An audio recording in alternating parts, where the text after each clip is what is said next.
The shipyard smelled of salt and steel. When the USS Enterprise first slid into the waters of Newport News in 1936, no one could have imagined the legend she would become. She was just another carrier then, her gray hull gleaming under the Virginia sun, her decks smelling of paint and promise.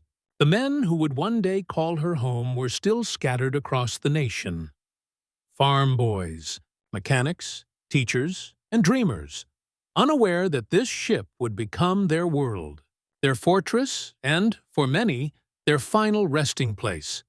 When Japan struck Pearl Harbor on that quiet Sunday morning of December 7, 1941, the Enterprise was at sea, returning from delivering aircraft to Wake Island.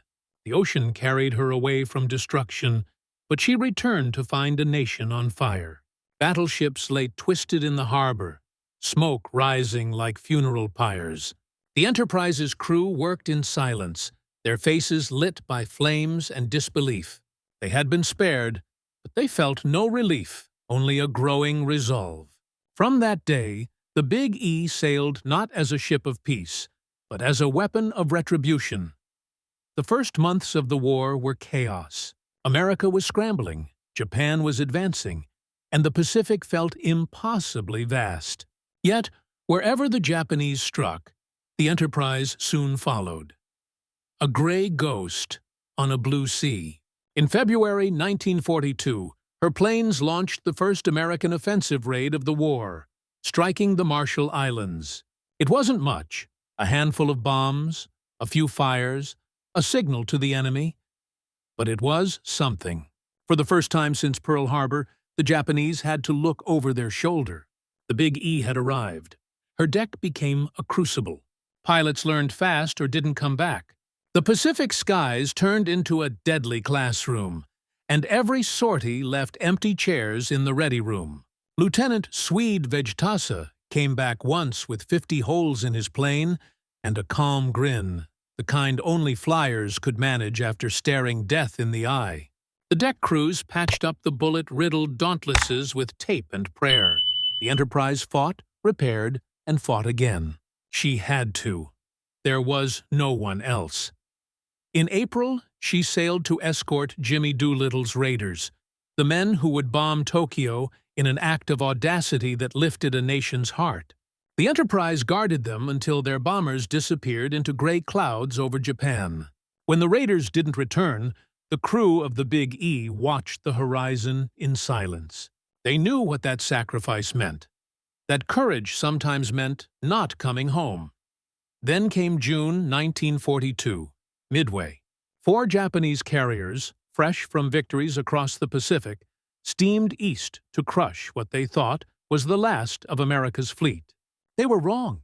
Hidden behind Midway's tiny atoll waited 3 American carriers, Yorktown, Hornet, and Enterprise. The morning air was still when the Enterprise's planes found the enemy. Dive bombers peeled from the sky like falling stars. In less than 6 minutes, 3 Japanese carriers were ablaze.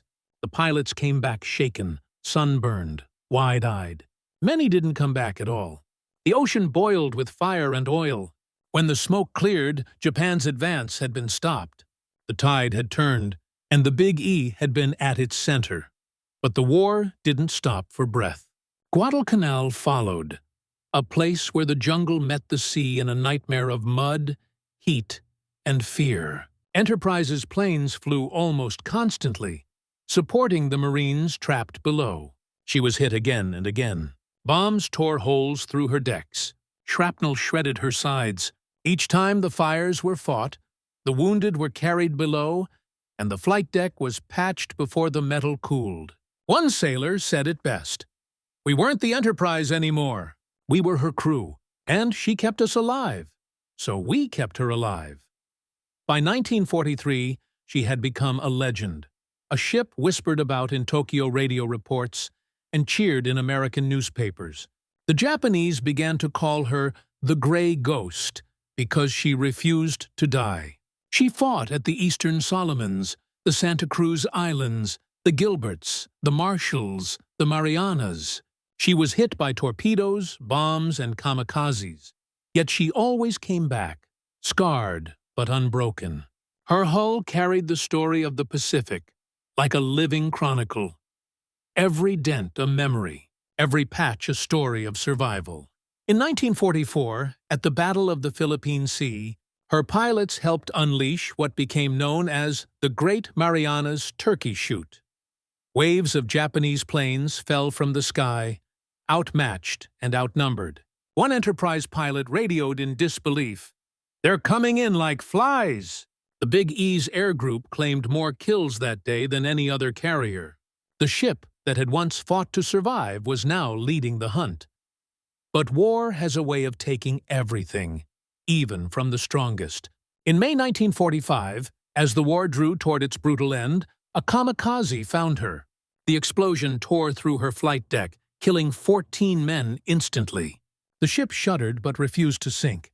Fires burned for hours, smoke curling into the black Pacific sky. The crew fought until their hands blistered and lungs filled with smoke. When the fires finally died, the Enterprise still floated, battered but defiant. One last symbol of endurance in a war that had demanded so much. When peace finally came, she returned home draped not in banners but in silence. Her decks were empty, her engines tired. She had fought in nearly every major battle of the Pacific War. Pearl Harbor, Midway, Guadalcanal, the Philippine Sea, Okinawa. 20 battle stars adorned her name, more than any other ship. But time, like the sea, moves on. In 1958, the Big E was sold for scrap. The same hands that had once built her now tore her apart, piece by piece, until nothing remained but memory. Yet sailors still speak her name with reverence. In the museums of Norfolk and the hangars of Pearl Harbor, her photographs hang quietly, a gray hull on a blue horizon, and somewhere in the rusted echoes of her decks, you can still almost hear the sound of engines warming, the signal officer's hand raised, the shout of "Launch!" and the scream of a dive bomber lifting toward history. The USS Enterprise may be gone, but her spirit still sails with every American ship that follows her wake. Proof that courage, once forged, never truly sinks. In the long months that followed the kamikaze strike, the Enterprise carried her wounds like battle medals. The smell of burned paint never quite left her steel bones. The crew patched the holes, welded the deck plates, replaced the damaged guns, but the ship had changed. They all had. The Pacific had taken something from each of them. Yet, as she limped toward the shipyard at Bremerton for repairs, sailors along the shore still lined up to salute. The Big E was more than a ship now. She was a legend that refused to die. During the repairs, sailors wandered the dry dock, staring up at her flanks as if seeing her for the first time. Without the sea, she looked almost human, vulnerable, even tired. Rivets glinted like scars in the sunlight. Petty Officer James Holloway, who had served on her since '42, ran his hand along the hull and muttered, "You earned your rest, girl." He'd seen men die beside him in the engine rooms, fires turn bulkheads orange, bombs rip through steel. But he'd also seen miracles, planes landing on half a deck, gunners shooting down torpedo bombers with one working gun, medics saving men who should have been gone. The Enterprise had been part of all of it, like a silent guardian who gave everything and asked for nothing. While the shipyard crews worked, word spread that the Enterprise would return to action soon, perhaps for the invasion of Japan itself. The idea sent a chill through every man. They'd survived the worst the Pacific could offer. But everyone knew the Japanese homeland would be a different kind of hell. The kamikazes were already hitting harder, in swarms. Each man wondered if the sea would claim him before the war ended. By late 1945, the Big E sailed again, patched and polished, but bearing the weight of all she'd endured. The ocean stretched endlessly before her, calm and deceiving. On the horizon, fleets gathered, ships from every corner of the Pacific War, preparing for the final blow. But then, in August, a strange rumor spread through the fleet. A new kind of bomb had fallen on Japan. One bomb, one city, gone. No one believed it at first. Even the battle-hardened men of the Enterprise couldn't grasp what that meant. Then came the news. Hiroshima, Nagasaki, and finally, the words they had all stopped hoping to hear. Japan had surrendered. For a moment, no one spoke. The flight deck was silent except for the gulls. Then cheers erupted, shouts echoing off the steel and the sea. Men wept openly. Some fell to their knees. Others just stared out at the water, remembering those who would never come home to see this day. The Enterprise's guns stayed silent, but her heart, the heartbeat of engines deep below decks, seemed to thrum with relief. When she steamed into Pearl Harbor for the last time, she was greeted not with the chaos of battle, but with garlands and flags. The docks overflowed with people. Bands played, families waved, and yet, beneath the joy, there was something somber. The Big E had outlasted nearly every ship that had fought beside her, but she had also buried thousands of men across the ocean. For the crew, victory carried the quiet weight of ghosts. In the months after the war, the Enterprise was assigned one final mission, Operation Magic Carpet. Instead of fighters and bombs, her decks now carried the laughter of homebound soldiers. Rows of cots replaced torpedo racks. The hangars smelled of coffee and wool instead of fuel and smoke. Young men who had fought on distant islands stood on the flight deck, staring east toward home. Many had never seen the Big E before, but when they realized what ship they were on, they stood a little taller. Being carried home by the Enterprise meant something. It meant you were part of the story now. Captain Osborne Hardison, her final wartime commander, often walked the decks alone at night. He would stop by the bow, where the stars met the sea, and whisper as if speaking to the ship herself. "You've done enough," he would say. "You've done more than anyone asked." In those moments, the great carrier seemed to breathe beneath his boots. The faint hum of power, the low groan of shifting steel, as if she understood.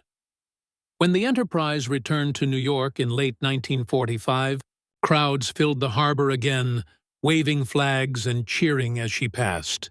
Newspapers called her the fightingest ship in the fleet.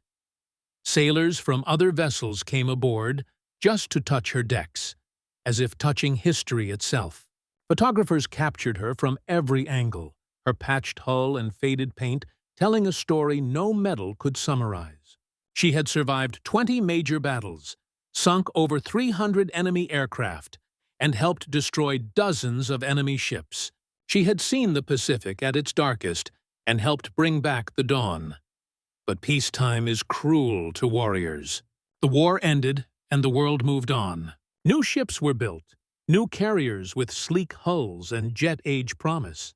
The Big E sat idle in the dockyard, her engines cold, her once busy decks gathering dust.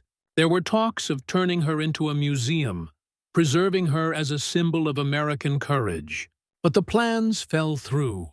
Money was tight, priorities shifted, and history, as it often does, began to fade. By 1958, the order came. The USS Enterprise CV-6 would be scrapped. Her crew, now scattered across the country, heard the news in disbelief. Some wrote letters, others visited the yard one last time. A few managed to take small pieces, a nameplate, a fragment of steel, a section of deck, tokens of the ship that had carried them through hell and home again. The day the cutting torches touched her hull, a handful of old sailors stood by the fence, silent. When the first sparks flew, one of them removed his cap and whispered, "Goodbye, Big E." Years passed. The world changed. Jets replaced propellers, and wars took new forms. But the legacy of the Enterprise didn't sink with her hull. In 1961, a new carrier was commissioned, the nuclear-powered USS Enterprise CV-65. At her christening, a handful of gray-haired veterans stood in the crowd. As the champagne shattered against the bow, One of them smiled through tears and said, "She's back." And in that moment, it was as if the spirit of the original Big E stirred again, rising from the deep.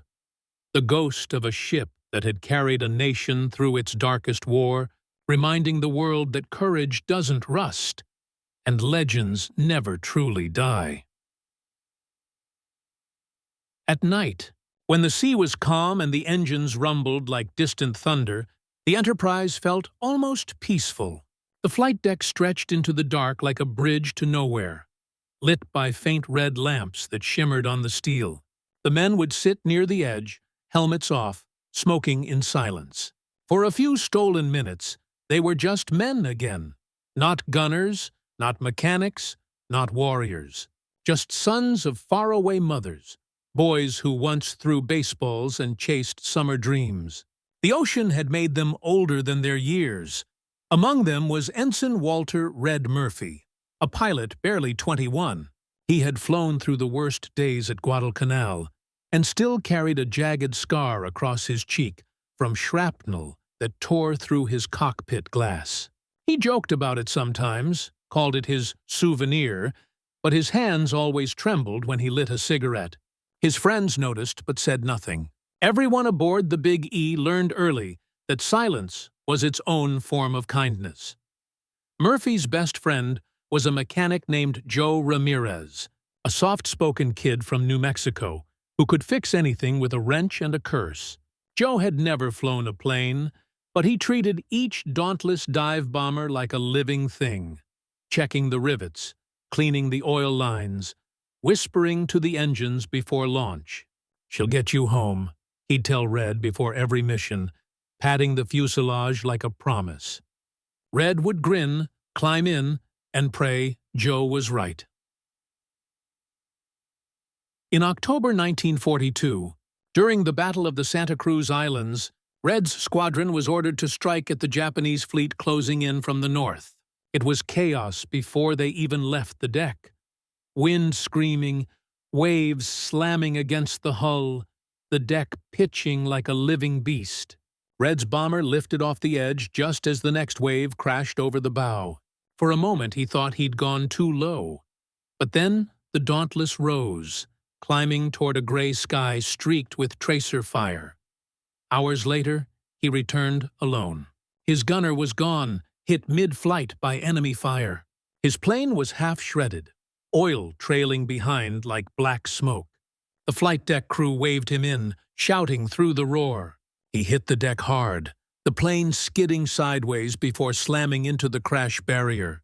When the medics pulled him out, his face was blood-streaked, his eyes vacant. Joe was the first to reach him. He said nothing, just gripped Red's shoulder until the younger man began to shake. That night, neither of them spoke. They didn't need to. The ship spoke for them.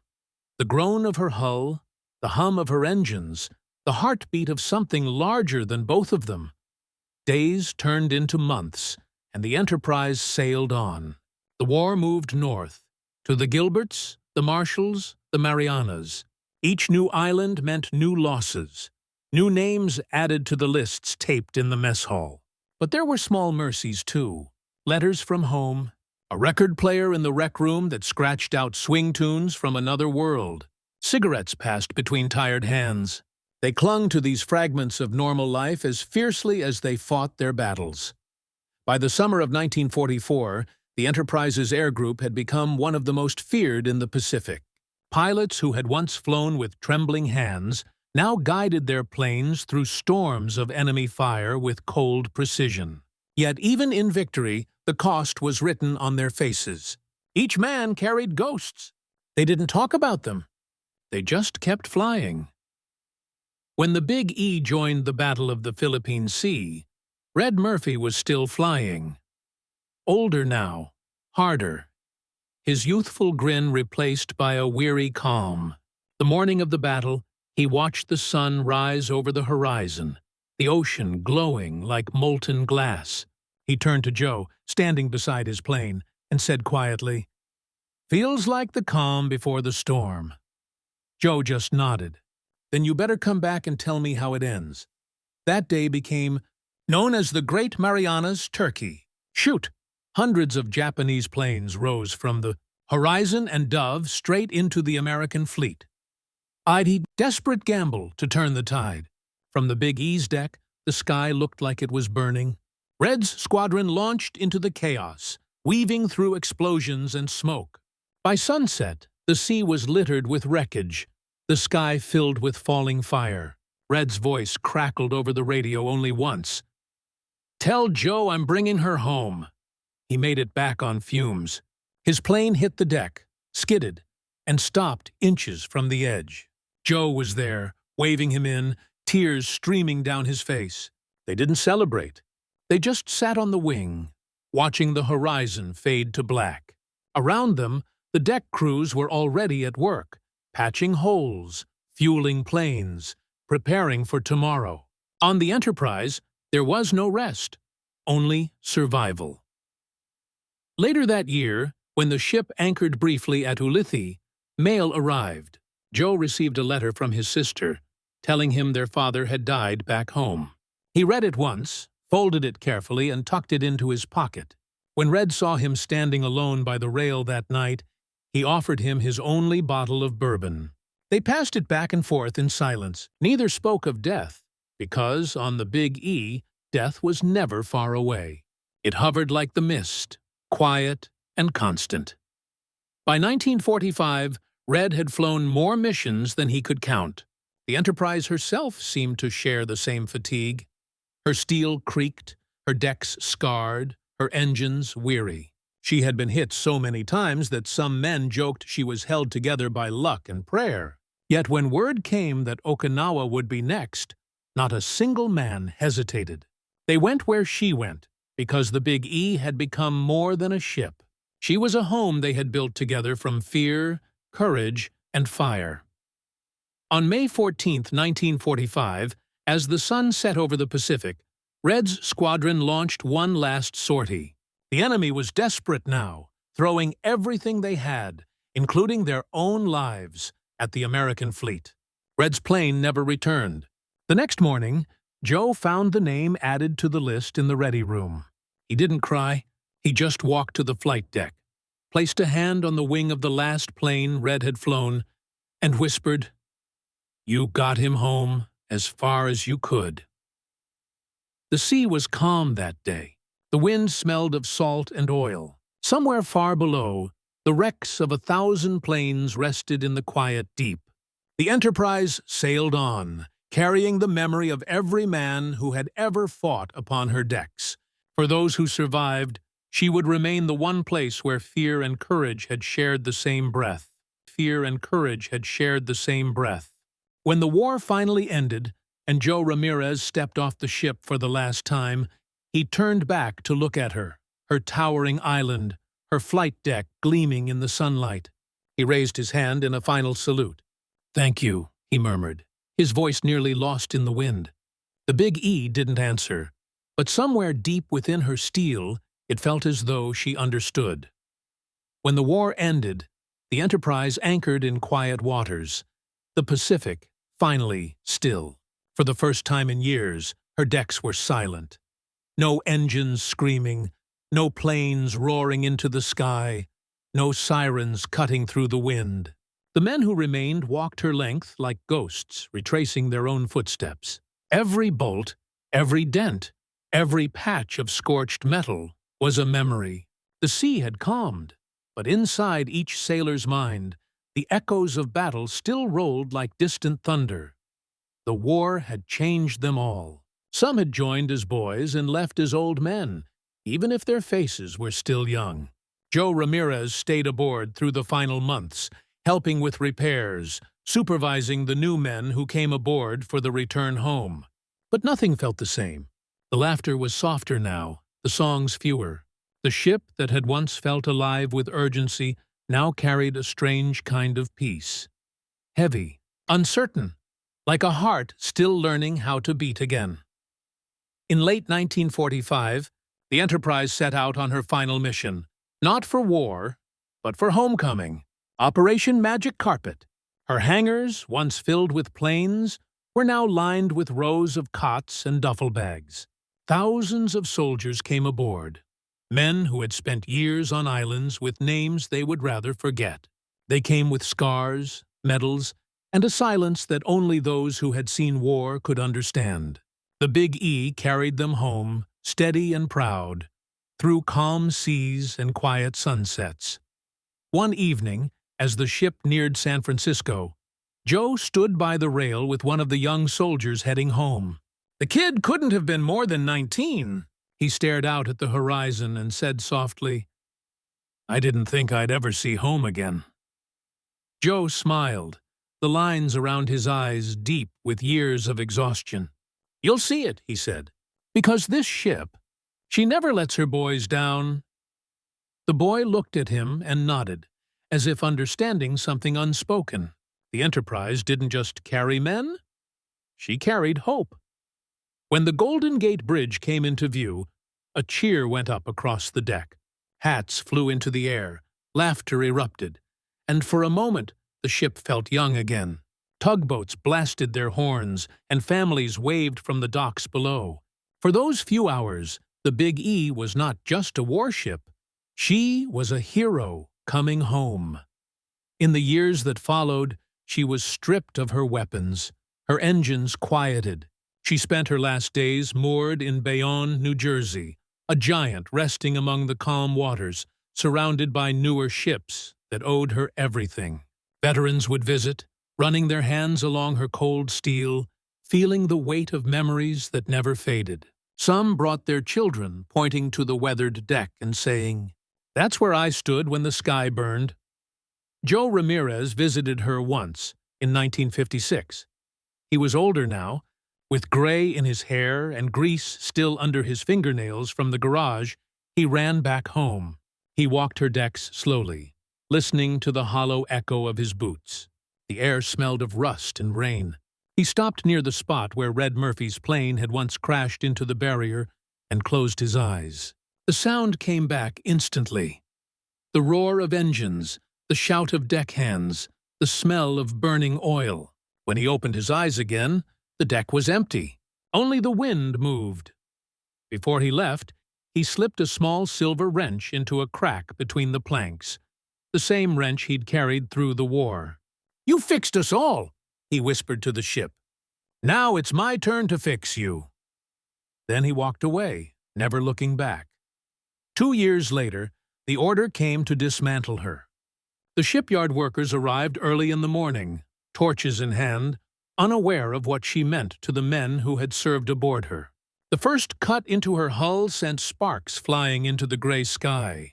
A few veterans stood at the fence that day, watching. No one spoke. When the torch cut through her name, Enterprise, one man took off his cap and murmured, "Godspeed, old girl." The others followed his lead. They stayed until the sun went down, until the last sparks faded into the night. But legends never die. Not really. In 1961, when the Navy launched a new carrier, the world's first nuclear-powered warship, they gave her the same name, USS Enterprise CV-6.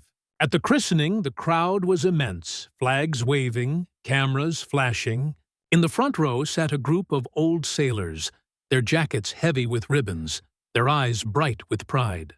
As the bottle of champagne shattered against the hull, one of them, gray-haired, stooped, wearing a cap that simply read Big E, smiled through tears and said, "She's back." And she was. The new Enterprise carried jet aircraft, missiles, and atomic power, a vessel of the future.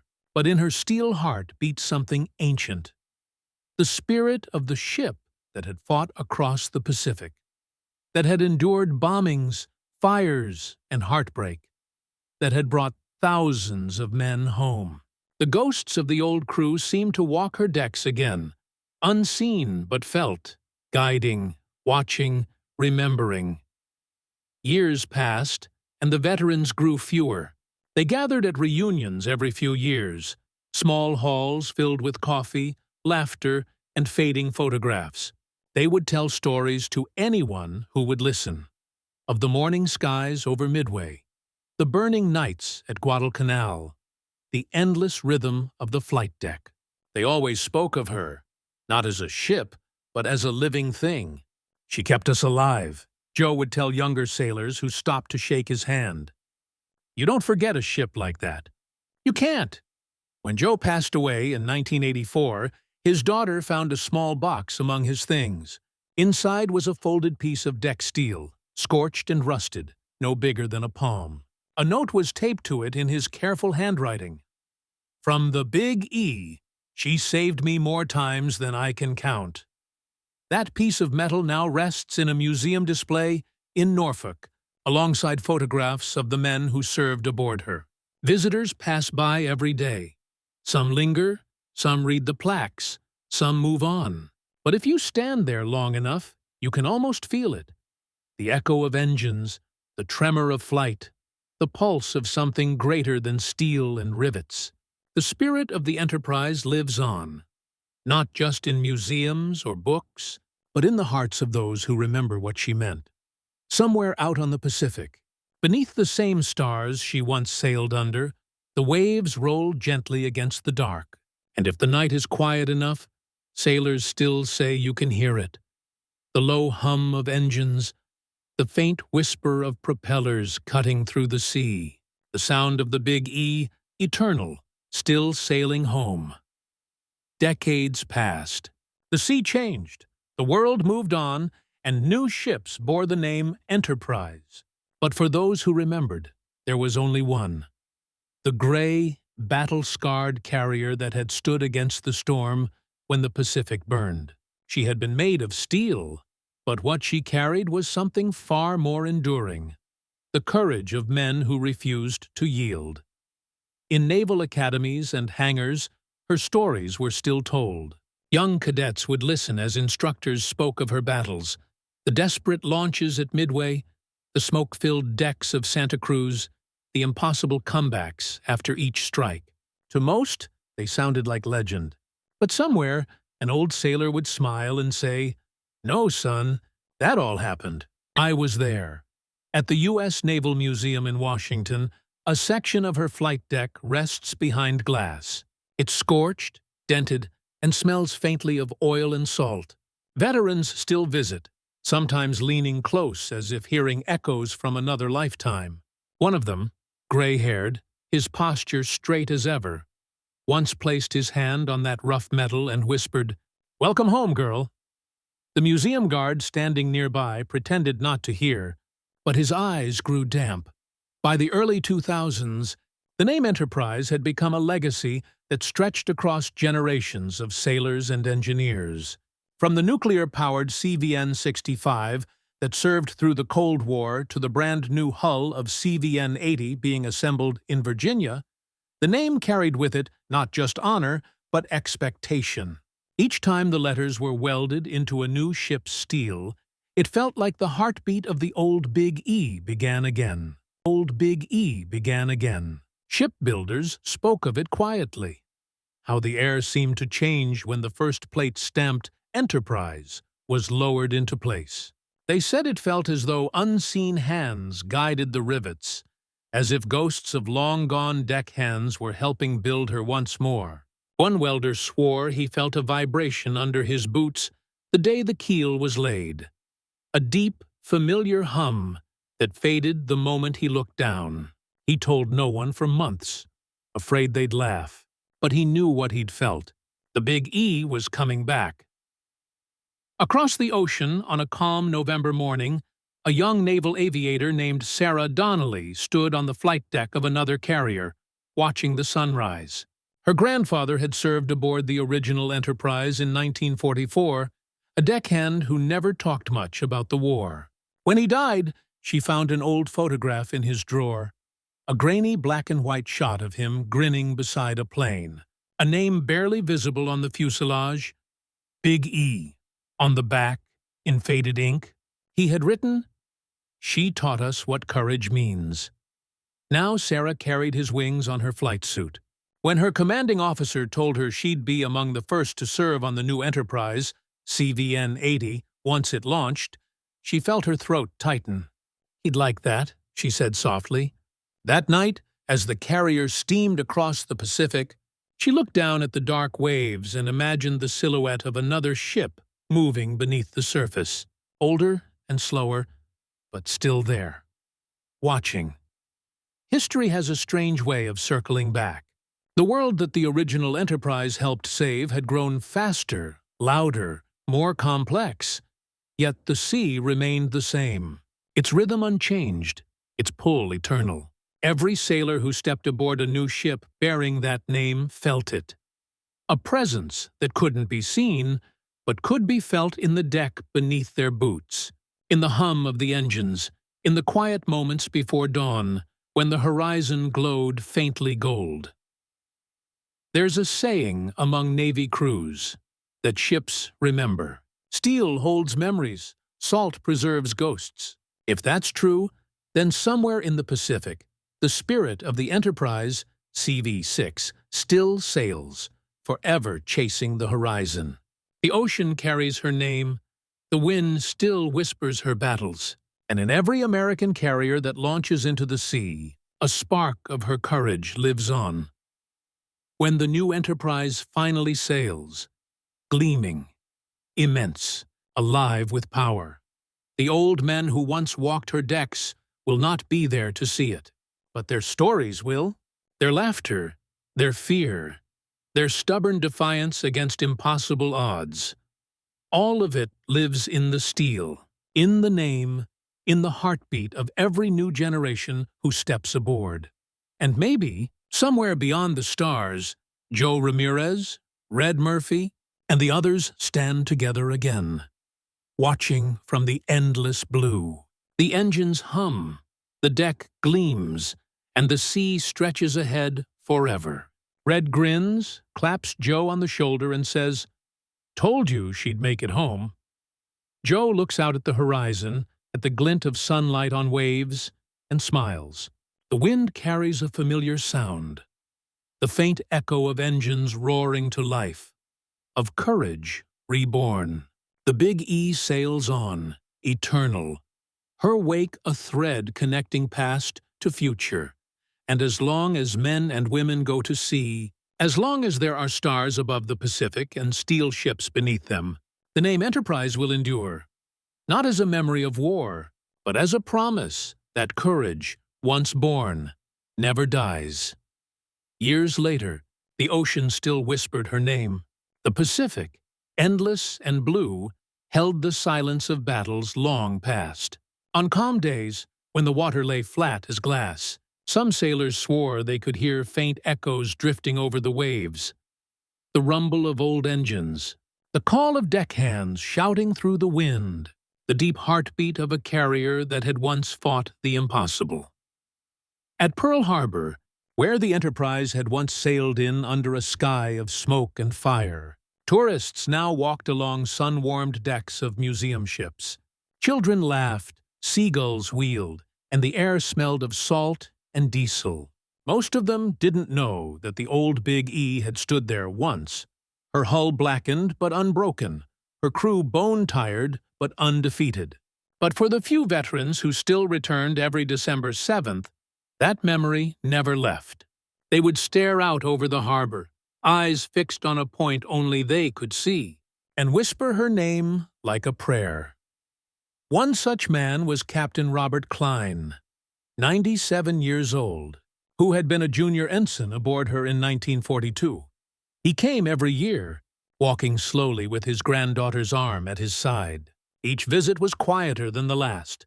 He would stand near the water's edge, staring toward the sea, and tell her stories, not of medals or victories, but of moments.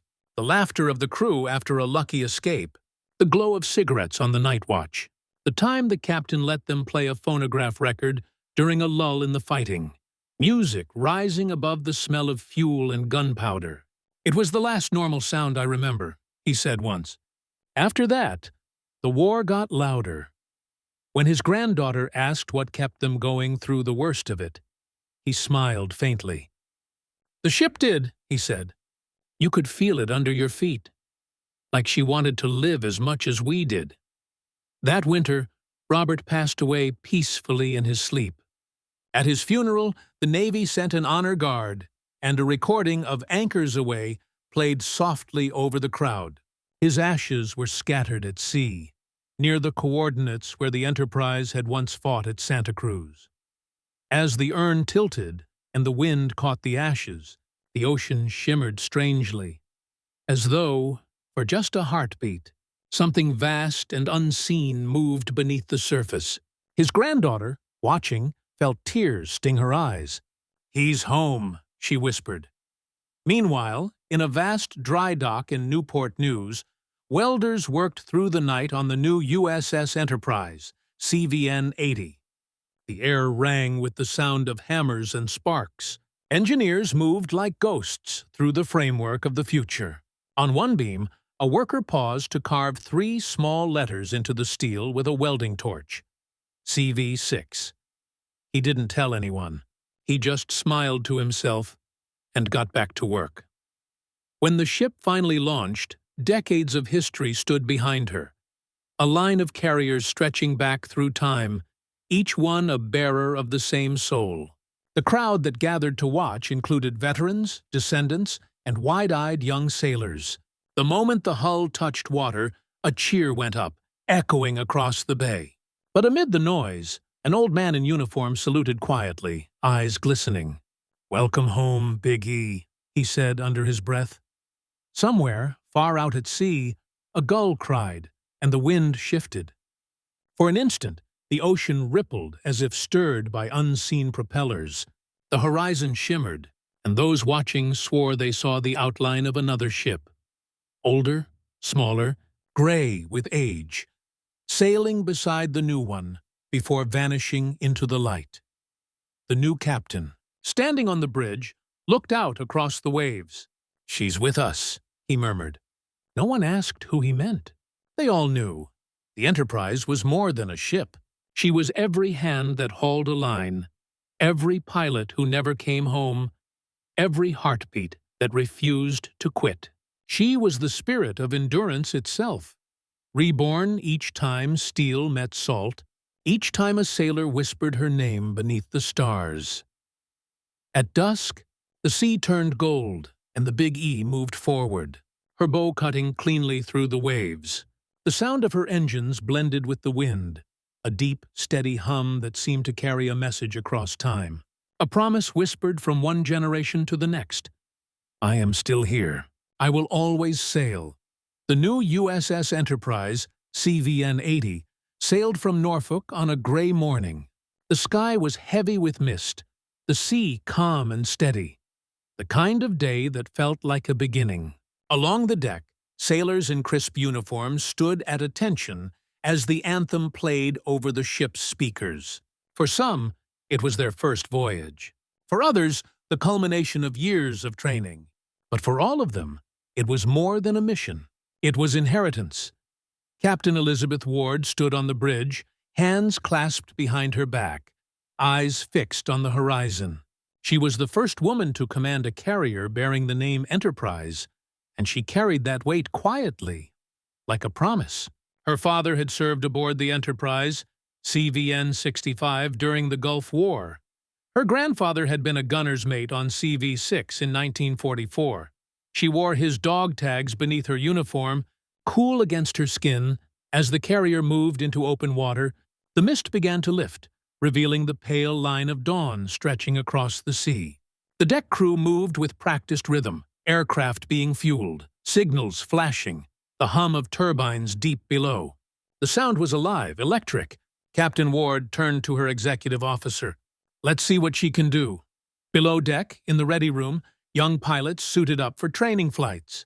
Among them was Lieutenant Sarah Donnelly, the same aviator who had once stood on another carrier's deck, holding her grandfather's photograph of the original Big E. She ran a gloved hand across her helmet, where she had painted a small emblem, a ghostly outline of the CV-6, with the words, "Still watching," beneath it.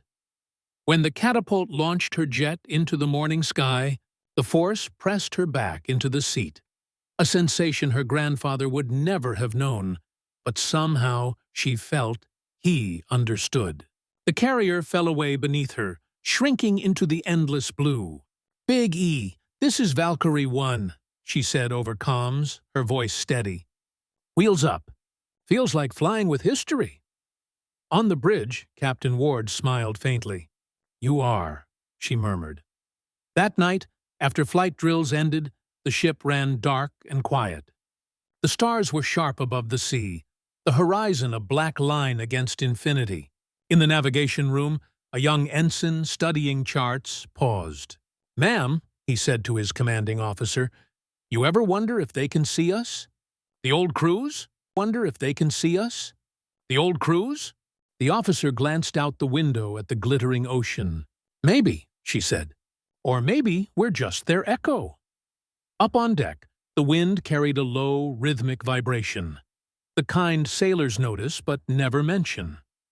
It wasn't the engines. It was deeper, steadier, almost like a pulse. Some said it was the sound of the ocean itself.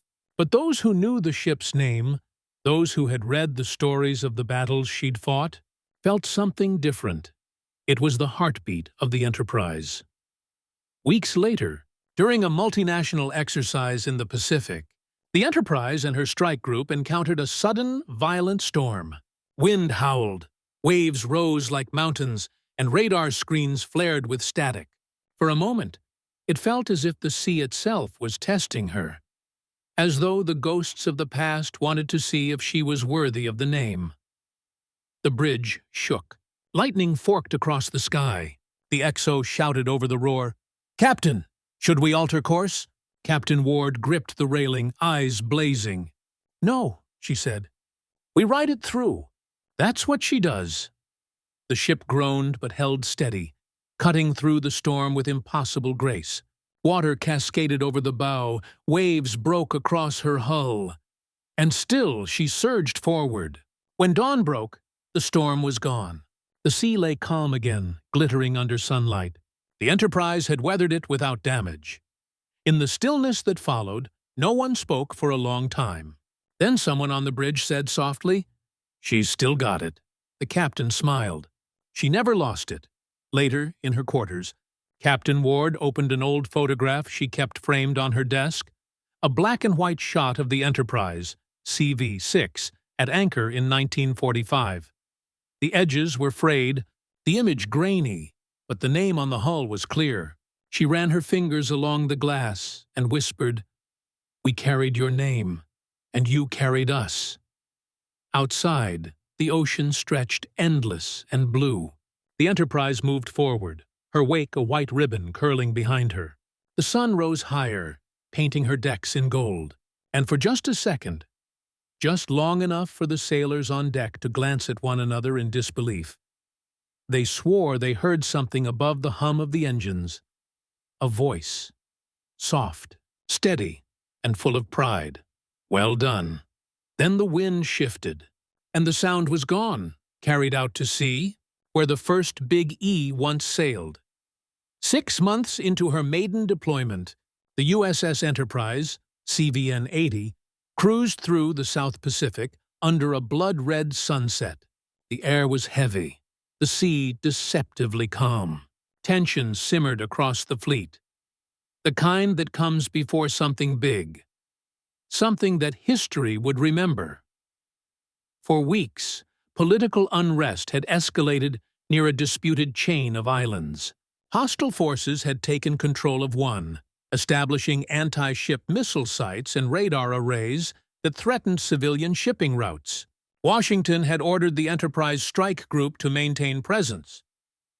"Show the flag," as the message said. But everyone aboard knew what that really meant. The world was watching. Captain Ward stood on the bridge, her gaze fixed on the horizon. "Status?" she asked quietly. "Task force aligned and holding," the XO replied. "Drones report active radar sweeps from the enemy installation. They're tracking us." Ward nodded slowly. "Let them. The Enterprise has been tracked before." Below deck, in the ready room, pilots prepared in silence. The atmosphere felt eerily similar to the stories they'd grown up hearing. Of Midway, of Santa Cruz, of moments when the world balanced on the edge of chaos. Lieutenant Sarah Donnelly tightened her flight gloves and looked up at the flight operations screen. Her grandfather's words echoed in her mind. Courage isn't noise. It's what you do when everyone's listening for the silence. Valkyrie 1, prepare for launch, came the call.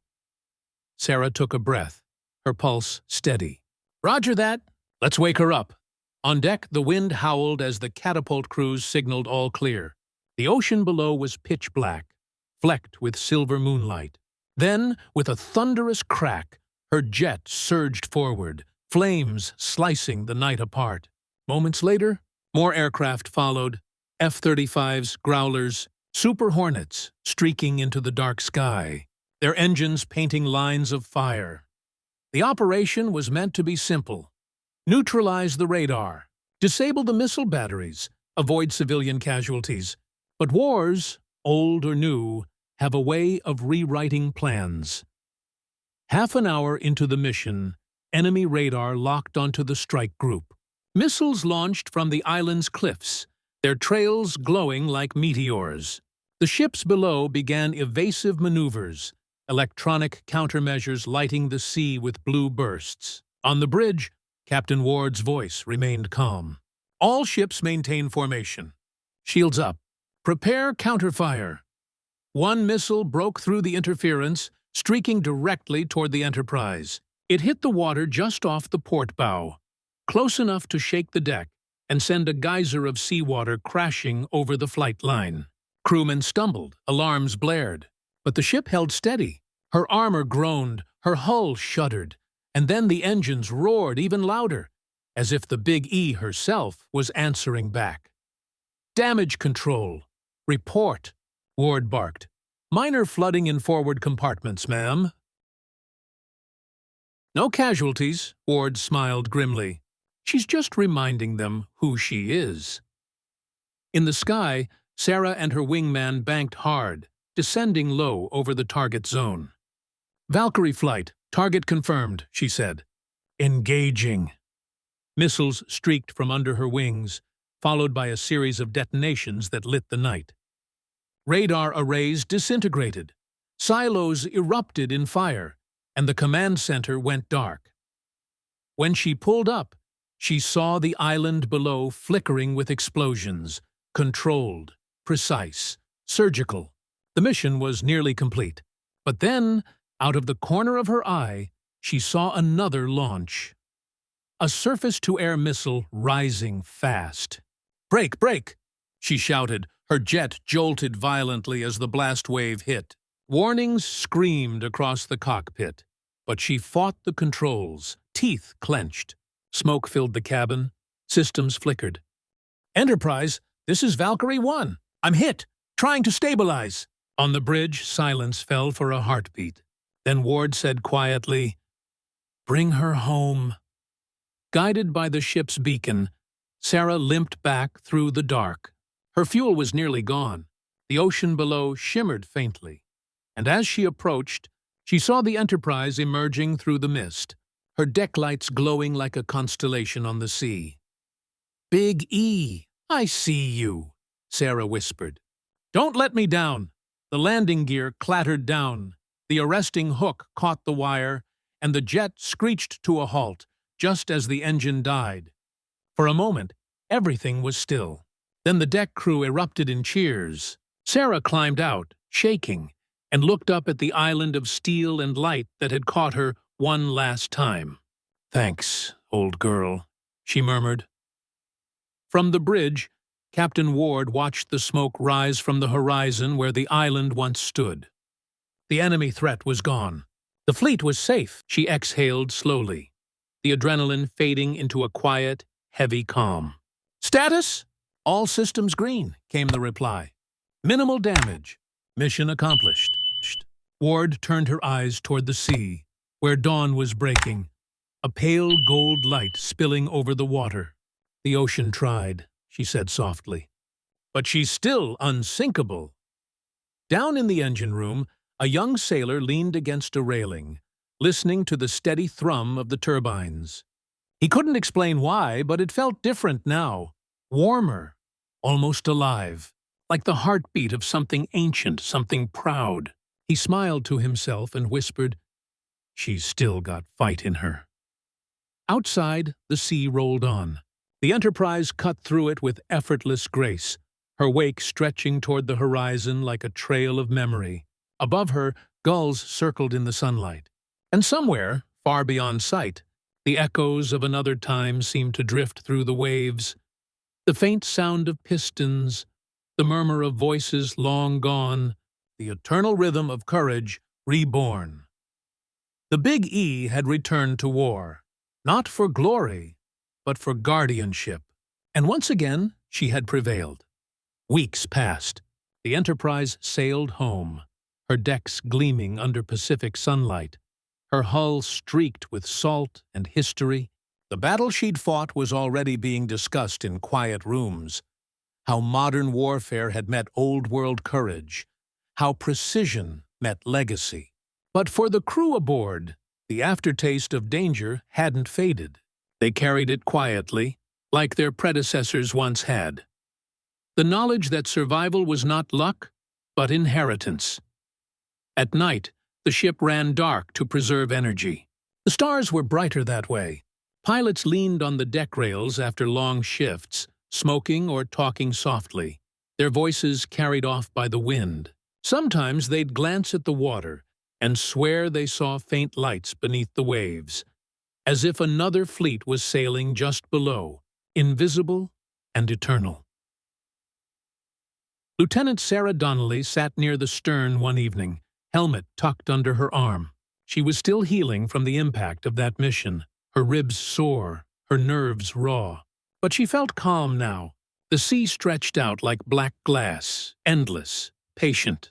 Somewhere beneath those waves, her grandfather had once stood on the deck of the first Big E, watching the same stars. She took out the photograph she always carried, the old black-and-white image of him in front of the CV-6. The edges had worn soft from time, and the ink on the back had nearly faded away. She ran her thumb across it and smiled faintly. "We did it," she whispered. "She's still watching." A voice behind her said, "You talking to him again?" She turned to see Captain Ward, hands clasped behind her back, eyes fixed on the horizon. "Yeah," Sarah said. "Just telling him we brought her home," Ward smiled. "You did more than that. You reminded the world what the name means." She looked out over the water, her face lit faintly by starlight. "Every time a ship called Enterprise sails, we're not just defending oceans. We're keeping a promise." Sarah nodded. "To who?" "To everyone who didn't come back," Ward said quietly. The two women stood in silence, listening to the deep hum of the engines. It was a sound that could be felt in the bones. Steady, ancient, alive. Down in the engine room, Chief Petty Officer Briggs adjusted a valve and paused. The gauges flickered briefly, then steadied. He smiled. "That's better," he murmured. The sound of the turbines filled the space. Not mechanical, not cold, but rhythmic. Almost like breathing. He'd been aboard a dozen carriers in his 20-year career, but none of them had sounded like this one. "You've got a soul, don't you?" he whispered. Above, the carrier cut through calm seas, the moon rising high and pale. The wake stretched behind her, a long white scar on the ocean's dark skin. Somewhere in that wake drifted history itself, carried quietly toward the horizon. When the Enterprise finally reached home port, the harbor was lined with people, veterans, families, school children waving flags. Bands played, reporters filmed, and the air was filled with cheers. But for those aboard, the moment felt strangely private. As the massive ship eased into her berth, Captain Ward stood on the bridge and whispered, "Welcome home, Big E." She could have sworn she heard an answer in the wind. Low, soft, proud. That night, the harbor lights shimmered across the water. The crew disembarked, some for good, some only until the next mission. But even after the decks emptied, the ship didn't seem still. The metal seemed to hum faintly, as if whispering to itself. In the museum at Washington, a new display was already being prepared. Beside the relics of CV-6, A scorched fragment of her deck, a flight log, a rusted emblem. There would soon be a new section, a recovered panel from CVN-80's maiden deployment, engraved with the words, "Enterprise endures." When visitors would stop and read it, they'd see two photographs side by side. The black and white shadow of 1942 and the shining color of the modern carrier. Different ships, different wars, same soul. Beneath the display, a plaque would read, "Some ships are built from steel and power. Others are built from the will to return home." The USS Enterprise was both.